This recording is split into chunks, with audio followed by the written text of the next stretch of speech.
जय हिंद दोस्तों, आप देख रहे हैं दार्शनिक भारत लाइव। मैं अमरेश कुमार सिंह। आज हम आए हुए हैं नालंदा जिला के हिलसा प्रखंड अंतर्गत नौडीहा ग्राम में। वह नौडीहा जो एक जमाने में कबीरपंथी और संत महात्माओं से गुलजार हुआ करता था। वह नौडीहा मठ जो 1990 से चर्चा में आया और यहाँ पे एक ऐसी घटना घटी जिससे पूरे भारत के मानवता शर्मसार हुआ था। और एक तरह से यहाँ पर 1990 के दशक में वर्ग संघर्ष की जो सिलसिला चला जहन में समाया हुआ है। पुराने घटनाओं को याद करके लोग द्रवित हो जाते हैं। तो आप देख रहे हैं, देखिए ये वही कबीरपंथी नौडीहा का मठ का खंडहर है जो आज अपने पौराणिक विरासत का गवाह बना हुआ है और अपनी दास्तां को बयां करता है। इस नौडीहा क्षेत्र में यहाँ के अभी जो खंडहर रूप में बदला हुआ है, इस जगह पे अभी यहाँ के समाज के लोग अपना समय को व्यतीत करते हैं और अपने अपने काम में खेती गृहस्थी में लगे हुए हैं। तो यह भी एक बहुत ही विचारणीय और सुंदर बात है कि इस नौडीहा जैसे स्थल पर यह जो गांव बसा हुआ है, जो एक शांति का पैगाम समाज के जो महंत हैं उनसे कुछ जानने का प्रयास करता है। कबीरपंथी महंत से जुड़े हुए वरिष्ठ आचार्य लोग जुटे हुए हैं और यह संजोग है कि यहाँ पर प्रहलाद साहब वह वृद्ध महंत है। इन्होंने काफी समय इस जगह पे, जिस समय यह इस मठ की गरिमा पूरे बिहार और भारतवर्ष को अलौकिक कर रहा था, उस समय इन्होंने यहाँ अध्ययन किया है और अपना काफी समय गुजारा है। और यहाँ इस जगह पर आप देख सकते हैं कि हम लोगों के बीच में विश्व कबीर मानव उत्थान मंच के राष्ट्रीय अध्यक्ष साहेब श्री परमानंद दास जी भी हैं। तो इनसे हम जानते हैं कि साहब आपने जो देखा था पहले उसके बारे में थोड़ा बताने का कष्ट। मैं तो जब यहाँ आया तो देखा जो स्वर्ग है और इस स्वर्ग भूमि पर नाम लिखाया हाई स्कूल मिडिल स्कूल तक था। वहाँ से लेकर के 55-56 तक पढ़े लिखे सब कुछ कर। यहाँ के गरिमा के विषय में हिंदुस्तान भर में ये नौडीहा और फतुहा प्रसिद्ध था।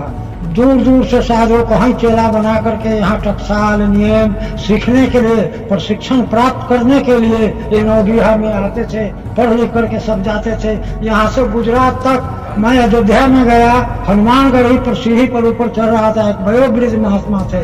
तो उनसे मैंने पूछा, वही पूछे हमसे कहाँ से आए। हम कहते नौडीहा। अरे नौडीहा से आए, फतुहा से, वहाँ तो रामायण की अच्छी पढ़ाई होती है। हम कहली जी हाँ। तो ऐसे ऐसे 2-3 जगहों पर मैं गया था। फतुहा में हम भी गए, देखे हैं। इसी तरह गिरनार में गया तो गिरनार में वहाँ जैसे एक हनुमान मंदिर है, उस मंदिर रात में ठहरने का मौका मिला।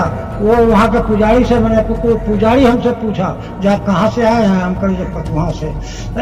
अभी 2-3 साल पहले की बात कर रहा हूँ। फिर फतुहा से, हाँ फतुहा हम गए हुए हैं, जानते हैं। तो इस तरह से इस स्थान का, फतुहा का, नौडीहा का गौरव और इंडिया भर में प्रसिद्ध है। और वहाँ के आज देख करके आंसू टपक रहा है कि कैसे हम लोग राजकुमार की तरफ से जैसे ऐसे विद्यार्थी लोग रहते थे, आज क्या लिए श्मशान घाट बना हुआ है। हम लोग को कलेजा फट रहा है ये कैसा हम थे। इसलिए मैं यहाँ की जनता से यही कहना चाहता हूँ जो बाबू अब तो इतना बड़ा था असंभव है, लेकिन छोटे से यही बचा हुआ है, इसको बुनियाद कायम रखो।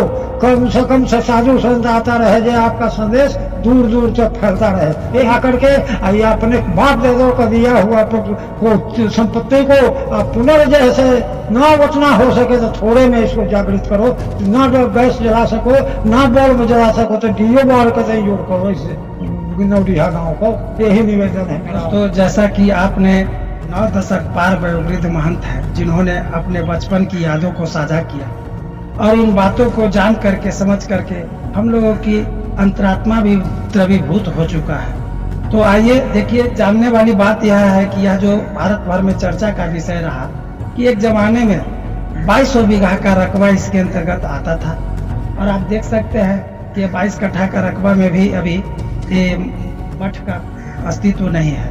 तो वो कौन सी घटना है, क्या वाकया हुआ, तो साहब थोड़ा कुछ जानकारी दीजिए कि इतना भव्य जो कबीर साहब का धरोहर था वो आज इस तरह से खंडर में तब्दील हो गया है, इसके पीछे क्या कहानी है, क्या बात है? ऐसा है कि जो परंपरा है, जब से मान लिया जाए कि हमारे पहले ऋषि मुनि होते थे, गृहस्थ होते थे, बाकी जब शंकराचार्य हुए तो एक रोक लगाए कि जो साधु संत होंगे, धर्म प्रचारक होंगे, वेद के प्रचार करेंगे, वो विवाह नहीं करेंगे, अच्छे ढंग से परिवार से दूर रहेंगे। बाकी हुआ क्या कि 1902 तक इसकी स्थिति ठीक रही, जैसा कि मैं इतिहास के बल पर बोल रहा हूँ। और 1902 के बाद यहाँ एक पंडित केशव दास जी बने, वो भी अच्छे से चलाए।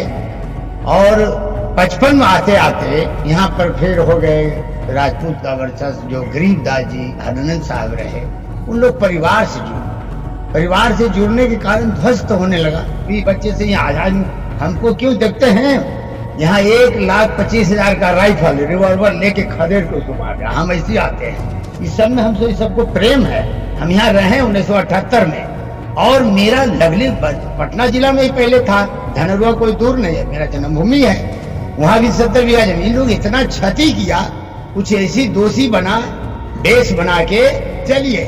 हम अब चाहेंगे यहाँ का सेवक सती नौजवानों से कि आप लोग यह करो। मैं जब भी आया तो यही कहता हूँ कि ये भाई जो जमीन बचता है वो जमीन किसी को न दिया जाए, न फतवा दिया जाए, न प्रमाण, न कोई के ना, यहाँ ही लगाया जाए, यहीं बने कुछ को। मान लिया मात्र 100 बीघा जमीन बचता है, तो 100 बीघा जमीन कोई गांव को बांट दिया जाए, तो भूख मर जाएगा, कमाने न पड़ेगा। बाकी आपको इतिहास में कोई सहारे देगा, हरिद्वार में आपको वहां कोई बैठने भी नहीं देगा। बाकी जब ये बचता है तो आप लोग का एक जस कीर्ति होगा। अब तो गांव के ऊपर ही रह गया है, गांव यदि एकता करके इसको रखेगा, दूसरा के कोई दिन नहीं कि हाँ आगे कुछ अब कर सकता। गांव के साथ प्रेम पूरे, गांव का एक थाना से ज्यादा पावर होता है। अब अभी पूछा था, वो कहें कि 500 घर अब हो गए हैं। तो इसलिए हम यही चाहेंगे कि सबके लिए मंगलमय कामना, शुभ कामना है। यह आचार्य परमानंद दास चाहता है कि हम इसको विकास हो, बने। तो आपके सहयोग से ना, 2 तरह के संत होते हैं, एक नंग धरंग जंगल में पड़े हैं, एक समाज में। तो समाज में जंगल वाला से ज्यादा बाहर। हम यही कहेंगे कि आप लोग कदम से कदम मिलाएं, इसको बचाएं, जो बच्चे बचाएं। सबके लिए मंगलमय कामना, शुभ कामना है। बोलिए सतगुरुदेव की जय, सतगुरु कबीर साहब की, संत भगवान की, भक्त भगवान की, नौडिया